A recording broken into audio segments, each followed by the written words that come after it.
നമസ്കാരം. ഞാൻ ഇന്ന് നിങ്ങളോട് ചർച്ച ചെയ്യാൻ ഉദ്ദേശിക്കുന്നത് ഈ സോറിയാറ്റിക് ആർത്രൈറ്റിസിൻ്റെ ട്രീറ്റ്മെൻറ്റ് എന്തൊക്കെയാണ് ട്രീറ്റ്മെൻറ്റ് ഓപ്ഷൻസ് എന്നും എന്തൊക്കെയാണ് പുതിയ ഡെവലപ്മെൻറ്റ്സ് എന്നും എന്താണ് ട്രീറ്റ്മെൻറ്റ് സ്ട്രാറ്റജീസ്, എന്താണ് ഒരു മാറ്റം വന്നതെന്നും.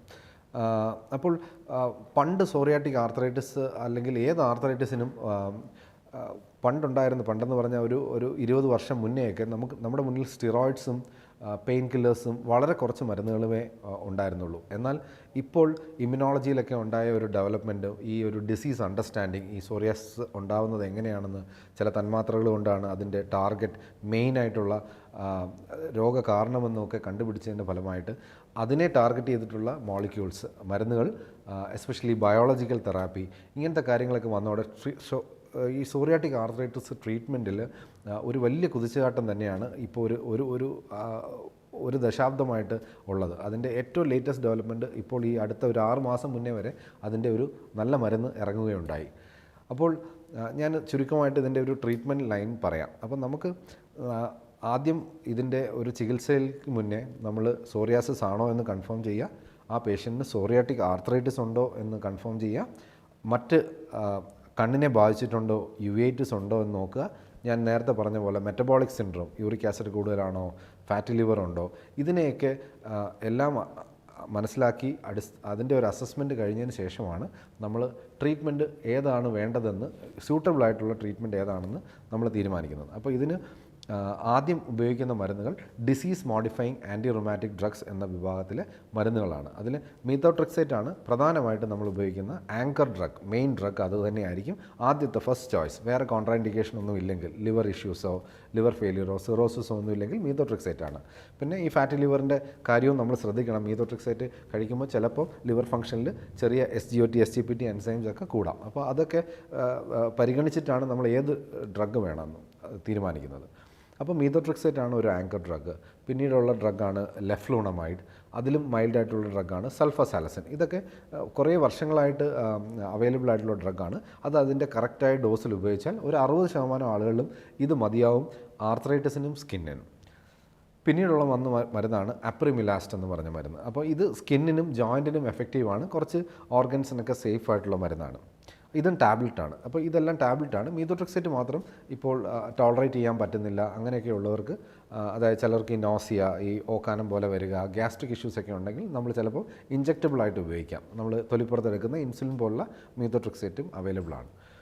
അപ്പോൾ ഇത് നമ്മളൊരു 3 മാസം വരെ കൊടുത്ത് നോക്കും. അപ്പോൾ ഇതിൽ നമ്മൾ ഉദ്ദേശിക്കുന്ന നമ്മുടെ ടാർഗറ്റ് എത്തിയില്ല, അതായത് ജോയിൻറ്റ് പെയിൻസ് കൺട്രോൾ ആയില്ല, ESRും CRPയും കുറഞ്ഞില്ല, സ്കിന്ന് നമ്മൾ വിചാരിച്ചത്ര ഔട്ട്കം മെഷേഴ്സ് ഉണ്ട്, അപ്പോൾ അതിലെത്തിയില്ല എന്നുണ്ടെങ്കിൽ നമ്മൾ പിന്നെ ബയോളജിക്കൽസ് എന്ന് പറഞ്ഞ ഏറ്റവും നൂതനമായ ചികിത്സാ രീതിയിലേക്ക് പോകും.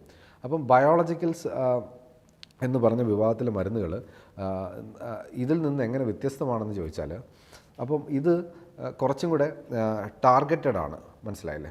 അതായത് നമ്മളിപ്പോൾ ഞാൻ പറഞ്ഞല്ലോ, സോറിയാസിസ് ഉണ്ടാക്കുന്ന തന്മാത്രകളെ നമ്മൾ കണ്ടുപിടിച്ചു. ഇപ്പോൾ ഇൻ്റർലൂക്കിൻ 17, 23 അതൊക്കെയാണ് പ്രധാനമായിട്ട് ഇതിന് കാരണമാകുന്നത്. അപ്പോൾ അതിനെ മാത്രം ടാർഗറ്റ് ചെയ്യുന്നുള്ള, അല്ലെങ്കിൽ TNF എന്ന് പറഞ്ഞ തന്മാത്ര, അപ്പോൾ ഇതിനെയൊക്കെ ടാർഗറ്റ് ചെയ്യുന്ന മോളിക്യൂൾസാണ് ഈ ബയോളജിക്കൽസ് പലതും. എന്നാൽ മറ്റു മരുന്നുകളൊക്കെ കുറച്ചും കൂടെ പല പരന്ന രീതിയിൽ ഈ ടൈപ്പ് ഓഫ് തന്മാത്രകളെ കൺട്രോൾ ചെയ്യുന്നതാണ്. അപ്പോൾ അതിൽ പ്രധാന ഒരു വിഭാഗമാണ് TNF, ആൻറ്റി TNF തെറാപ്പി. അപ്പോൾ ഇതിൽ ഇന്ത്യയിൽ ഇന്ന് അവൈലബിൾ ആയിട്ടുള്ളത് എറ്റനാർസെപ്റ്റ്, അഡാലിമിമാബ്, ഇൻഫ്ലിക്സിമാബ്, ഗോലിമിമാബ്, ഇങ്ങനത്തെ ഇത്രയും ബയോളജിക്കൽസ് ആൻറ്റി TNF മരുന്നുകൾ സോറിയാസിസിന് ഇപ്പോൾ അവൈലബിൾ ആയിട്ടുണ്ട്. ഇത് സ്കിന്നിനും ജോയിൻസിനും നല്ല എഫക്റ്റീവാണ്. ഇതിൽ എല്ലാ മരുന്നുകളും ഇഞ്ചക്റ്റബിളാണ്, ഇൻസുലിൻ പോലെ എടുക്കാവുന്നതാണ്. അപ്പോൾ തൊലിപ്പുറത്ത് തന്നെ എടുക്കാവുന്നതാണ്. അപ്പോൾ ഇത് ഒരു 10-15 വർഷമായിട്ട് ഇന്ത്യയിൽ അവൈലബിൾ ആണ്. കുറച്ച് കോസ്റ്റ് കൂടുതലായിരുന്നു, കാരണം ഇതുണ്ടാക്കാനുള്ള ഒരു എൻജിനീയറിങ്ങും ടെക്നോളജിയൊക്കെ വളരെ ശ്രമകരമാണ്. പക്ഷേ എന്നിരുന്നാൽ തന്നെയും ഇപ്പോൾ അതിൻ്റെ പേറ്റൻസിയൊക്കെ കഴിഞ്ഞതോടെ നമുക്കത് ചെറിയ അഫോർഡബിൾ രീതിയിൽ മാസത്തിലൊക്കെ ഒരു 12,000-13,000 റേഞ്ചിലൊക്കെ നമ്മുടെ പേഷ്യൻസിന് ഇത് അവൈലബിൾ ആണ് ഇപ്പോൾ. അപ്പോൾ അതും കഴിഞ്ഞ് ഇപ്പോൾ നമ്മുടെ പുതിയ ഫേസിലേക്ക് വന്നിരിക്കുന്നത് ഒരു 10 വർഷമായിട്ട് ഉള്ള ഒരു ഡ്രഗാണ് സെക്കിക്കുനുമാബ് എന്ന് പറഞ്ഞ ഡ്രഗ്. അത് ഈ ഇൻ്റർലൂക്കിൻ 17 എന്ന തന്മാത്രയെ ടാർഗറ്റ് ചെയ്യുന്നതാണ്. ഇത് സ്കിന്നിനും ജോയിൻസിനും ഇതിന് TNF-നേക്കായി കുറച്ചും കൂടെ നന്നായി എഫക്റ്റീവാണ്. പ്രധാനമായിട്ട് സ്കിൻ ഒരു 70-80% ആളുകളും ഇതിൽ നല്ല കൺട്രോളിലാണ് കാണുന്നത്. അതിലും ശേഷം വന്നതാണ് ഇസിക്യുസുമാബ് എന്ന് പറഞ്ഞ ഇതേ തന്മാത്രയെ തന്നെ ടാർഗറ്റ് ചെയ്യുന്ന ഒരു മരുന്ന്.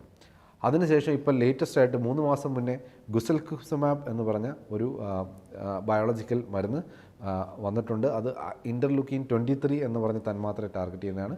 ഇത് അതിനേക്കാൾ എഫിക്കസിയാണ്. അതായത് ഒരു 90-95% സ്കിൻ ആൻഡ് ജോയിൻറ്റ് കൺട്രോൾ വയ്ക്കാൻ പ്രാപ്തമായ മരുന്നുകളാണ്. കുറച്ച് വില കൂടുതലാണ്. ഞാൻ ഈ പറഞ്ഞതുകൊണ്ട് പോലെ തന്നെ പുതിയതായി വന്നതുകൊണ്ട് ഇതിൻ്റെ പേറ്റൻസിയൊക്കെ കഴിയുമ്പോൾ നമ്മുടെ ഇന്ത്യൻ മാർക്കറ്റിൽ ഇതും കുറച്ച് കഴിയുമ്പോൾ വില കുറയുമെന്നാണ് പ്രതീക്ഷിക്കുന്നത്. അപ്പോൾ ഈ ഒരു രീതിയിലാണ് നമ്മൾ പോകുന്നത്. ഇത് ആദ്യം ചെറുതിൽ തുടങ്ങി അത് വർക്ക് ചെയ്യുന്നില്ലെങ്കിൽ എത്രയും പെട്ടെന്ന് വൈകല്യങ്ങൾ വരുന്നതിന് മുന്നേ നമ്മൾ അടുത്തേക്ക് പോവുകയാണ്. അപ്പോൾ കോസ്റ്റ് തന്നെയാണ് ഈ ബയോളജിക്കലിന് നമ്മുടെ ഒരു മെയിൻ നമ്മളെ ഒന്ന് പിടിച്ചു നിൽക്കുന്ന കാര്യം. അല്ലെങ്കിൽ ഇത് വളരെ സേഫായിട്ടുള്ള മരുന്നുകളാണ്. സൈഡ് എഫക്റ്റ് പ്രൊഫൈലുകൾ വളരെ കുറവാണ്. അപ്പം ബയോളജിക്കൽ തെറാപ്പി കൊടുക്കുന്നതിന് മുന്നേ നമ്മൾ പ്രധാനമായിട്ട് ഈ chronic infection, hepatitis B, C, TB, latent TB മുതലായ ടെസ്റ്റുകൾ പരിശോധിച്ച് സേഫ്റ്റി ഉറപ്പാക്കിയതിന് ശേഷം മാത്രമാണ് നമ്മൾ പലപ്പോഴും ഈ മരുന്നുകൾ ചൂസ് ചെയ്യുന്നത്. പിന്നെ ഇതിലേതാണ് മികച്ചത് എന്ന് ഞാൻ പറഞ്ഞതുപോലെ ഇപ്പോൾ കണ്ണിനെ അഫക്റ്റ് ചെയ്തിട്ടുണ്ട്, യുവേറ്റിസ് ഉണ്ട്, വയറ് സംബന്ധമായ പ്രശ്നങ്ങളൊക്കെ ഉണ്ടെങ്കിൽ ചിലപ്പോൾ നമ്മൾ ഈ എറ്റനാർസെപ്റ്റ് പോലത്തുള്ള TNF ഉപയോഗിക്കത്തില്ല. അപ്പോൾ അങ്ങനെ അതാണ് ചോയ്സ്. അപ്പോൾ സ്കിന്നാണ് കൂടുതലെങ്കിൽ നമ്മൾ ചിലപ്പോൾ സെക്കിക്കുനുമാബ് ആയിരിക്കും ഉപയോഗിക്കുന്നത്, അല്ലെങ്കിൽ ഗുസൽക്കിസുമാബ് ആയിരിക്കും ഉപയോഗിക്കുന്നത്. ജോയിൻറ്റ് കുറച്ചാണെങ്കിൽ ചിലപ്പോൾ അങ്ങനെ. അപ്പോൾ ആ ചോയ്സ് നമ്മൾ ക്ലിനിക്കലി അസസ് ചെയ്തിട്ടാണ് തീരുമാനിക്കുന്നത് ഏതാണ് മികച്ചത്. എന്നിരുന്നാൽ തന്നെയും അപ്പോൾ ഈ ഒരു സോറിയാസിസും സോറിയാറ്റിക് ആർത്രൈറ്റിസിനും ഇപ്പോൾ ഒരു നല്ല കാലമാണ്. ഇപ്പോഴും പുതിയ മരുന്നുകൾ വന്നുകൊണ്ടിരിക്കുകയാണ്.